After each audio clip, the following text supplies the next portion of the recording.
নিরামিষ দিনে এই রেসিপিটি একবার তৈরি করে দেখুন, আমি কথা দিচ্ছি আপনারা বেশ তৃপ্তি করে এই রেসিপিটি খেতে পারবেন।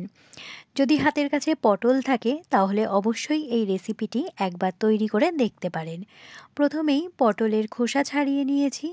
পটলের মধ্যে কিছু পরিমাণ হলুদ দিয়ে দিয়েছি, আর দিয়েছি হচ্ছে পরিমাণ মতো লবণ।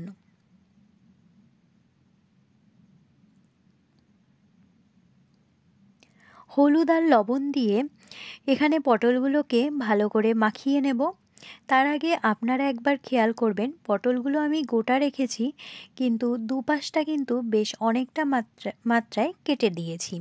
দেখতেই পাচ্ছেন আমি কিন্তু হাতের সাহায্যে এখানে আপনাদের দেখিয়ে দেওয়ার চেষ্টা করেছি।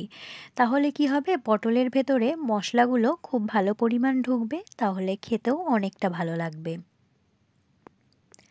দিয়ে দেব হচ্ছে সরিষার তেল। এখানে সরিষার তেলেই আমি রান্নাটা করব। সরিষার তেল গরম হলে দিয়ে দেব হচ্ছে যে পটলগুলো হলুদ আর নুন মাখিয়ে রেখেছি সেই পটলগুলোকে।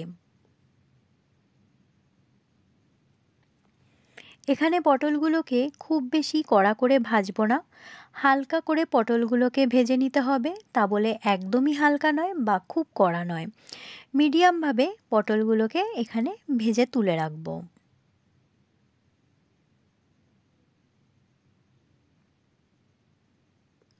একদম নতুনত্ব এই রেসিপিটি একবার তৈরি করে দেখবেন, আশা করি সকলের খুব ভাল লাগবে। নিরামিষ দিনে অনেকেই রান্না কি করব ভেবে পারা যায় না, তখন এই রেসিপিটি একবার তৈরি করে দেখতে পারেন। পটলগুলো ভাজা হয়ে গেলে তুলে রেখেছি। এবার হচ্ছে ফোড়নের পালা।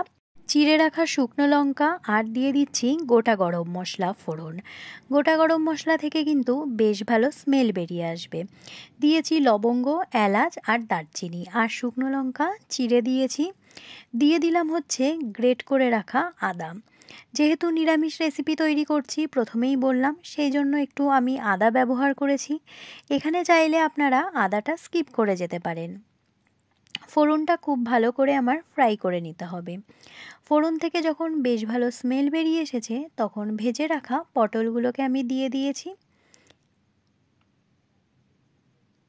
ফোড়নের সাথে পটলগুলোকে একটু ভালো করে ফ্রাই করে নেব। তারপর ব্যবহার করব কিছু গুঁড়ো মশলা। এখানে আমি প্রত্যেক রেসিপির সময় বলি বেসিক কিছু গুঁড়ো মশলা, যেগুলো আমাদের নিত্যদিনে হাতের কাছেই থাকে, সেরকম মশলাই আমি ব্যবহার করেছি। হচ্ছে হলুদ গুঁড়ো, লঙ্কার গুঁড়ো, জিরের গুঁড়ো আর হচ্ছে ধনের গুঁড়ো। মশলাগুলো ব্যবহার করে পটলগুলোকে কিন্তু ভালো করে কষিয়ে নিতে হবে। এই পর্যায় পর্যন্ত যে সকল বন্ধুরা আমার ভিডিওটি কন্টিনিউ করছেন কিন্তু একটি লাইক দিতে ভুলে গেছেন, প্লিজ একটি লাইক দিয়ে ভিডিওটি কন্টিনিউ করবেন। আপনাদের একটি লাইক কিন্তু আমার কাছে অনেক গুরুত্বপূর্ণ। আর যে সকল দর্শক বন্ধুরা আমার পরিবারে নতুন যুক্ত হয়েছেন তাদেরকে অনেক অসংখ্য ধন্যবাদ আমার পাশে থাকার জন্য। এখানে দেখতেই পাচ্ছেন মশলাগুলো দিয়ে দিয়েছি। এবার পটলটাকে একটু ভালো করে মশলার সাথে মিশিয়ে নেব।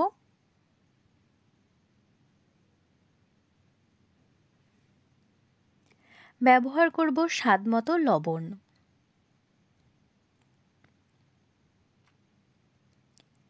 এবার হচ্ছে রেসিপিতে আরেকটি জিনিস আমি অ্যাড করব, সেটা হচ্ছে গোবিন্দভোগ চাল। গোবিন্দভোগ চালটা আমি আগের থেকে ধুয়ে রেখে দিয়েছি। পটলের সাথে গোবিন্দভোগ চালটা অ্যাড করব। এটা হচ্ছে রেসিপির একটি মানে অন্যতম জিনিস, যেটা হচ্ছে অবশ্যই অ্যাড করতে হবে।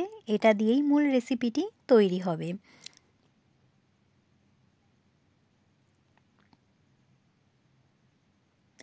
গোবিন্দভোগ চালের সাথে পটলটাকে খুব ভালো করে মিক্সড করে নিতে হবে। যেহেতু আমি কিছু গুঁড়ো মশলা ব্যবহার করেছি, ভালো করে কষিয়ে নিতে হবে। বেশ অনেকটা সময় কিন্তু আমাকে ভালো করে মশলা সমেত চাল এবং পটলটাকে কষিয়ে নিতে হবে। যখন দেখব মশলাটা খুব ভালো কষে গেছে, তখন দিয়ে দেব হচ্ছে পরিমাণ মতো জল। কারণ হচ্ছে পটলটাও খুব ভালো সেদ্ধ হতে হবে এবং চালটাও ভালো করে সেদ্ধ হতে হবে। দিয়ে দেব হচ্ছে কাঁচা লঙ্কা। এখানে আমি অল্প কাঁচা লঙ্কা ব্যবহার করেছি, 3টে কাঁচা লঙ্কা ব্যবহার করেছি। আপনারা আপনাদের পরিমাণ মতো এখানে ঝাল ব্যবহার করবেন। যেহেতু নিরামিষ সবজি, খুব বেশি ঝাল এখানে আমি কিন্তু ব্যবহার করব না। খুব ভালো করে আমাকে এবার ফুটতে দিতে হবে জলটা, কারণ হচ্ছে সমস্ত উপকরণগুলো ভালো করে যেন সেদ্ধ হয়ে যায়। আর যে সকল বন্ধুরা আমার ভিডিওটি দেখছেন তাদের কাছে একটি অনুরোধ, কেউ প্লিজ স্কিপ করে ভিডিওটি দেখবেন না। এটি আপনাদের কাছে আমার একটি অনুরোধ রইল। দেখতেই পাচ্ছেন এই পর্যায়ে কিন্তু খুব ভালো করে জলটা ফুটে উঠেছে। একটু খানিকটা সময় লাগবে, যেহেতু চালটা সেদ্ধ হবে বুঝতেই পাচ্ছেন, আর পটলটা একটু যেহেতু গোটা রয়েছে সেই জন্য সেদ্ধ হতে একটু হাতে সময় নিয়েই রেসিপিটি তৈরি করতে হবে।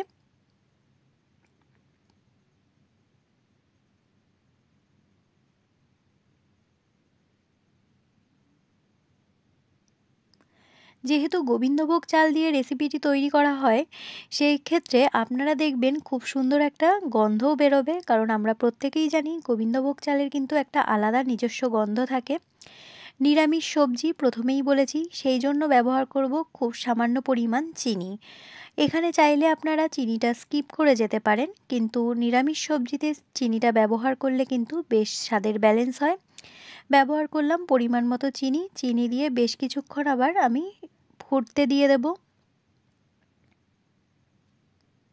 এখানে দেখতেই পাচ্ছেন চালটা কিন্তু বেশ ভালো করে আমার ফুটে এসেছে। আর কিছুক্ষণ এখানে যদি আমি ফুটতে দিই তাহলে কিন্তু আমার রেসিপি তৈরি হয়ে যাবে।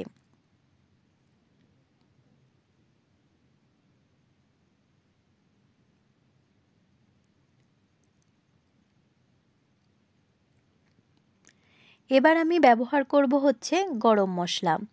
অবশ্যই এই রেসিপিতে গরম মশলা ঘিটা ব্যবহার করতে হবে, যেটা অন্য মাত্রায় কিন্তু স্বাদ এনে দেয়। ব্যবহার করলাম হচ্ছে পরিমাণ মতো গরম মশলা, আর ব্যবহার করব হচ্ছে পরিমাণ মতো ঘি। আমি অবশ্যই বলছি ঘি আর গরম মশলাটা অবশ্যই ব্যবহার করবেন, যেটি আলাদা স্বাদ নিয়ে আসে। যে কোনো নিরামিষ সবজিতে ঘি ব্যবহার করলে বেশ ভালো লাগে। এখানে ঘি ব্যবহার করার পর অল্প কিছুক্ষণ আমি ফোটাতে দেব, বেশিক্ষণ ফোটাবো না। এখানে আমার পটলও সেদ্ধ হয়ে গেছে এবং চালগুলোও বেশ ভালো করে ফুটে গেছে। দেখতেই পাচ্ছেন আমার কিন্তু রেসিপি তৈরি হয়ে গেছে, নিরামিষ গোবিন্দভোগ চাল দিয়ে পটলের রেসিপি। আজকের রেসিপি কেমন লাগলো অবশ্যই কমেন্টের মাধ্যমে জানাবেন। ভালো লাগলে পাশে থেকে যাওয়ার অনুরোধ রইল। সকলে ভালো থাকবেন, সুস্থ থাকবেন। নমস্কার।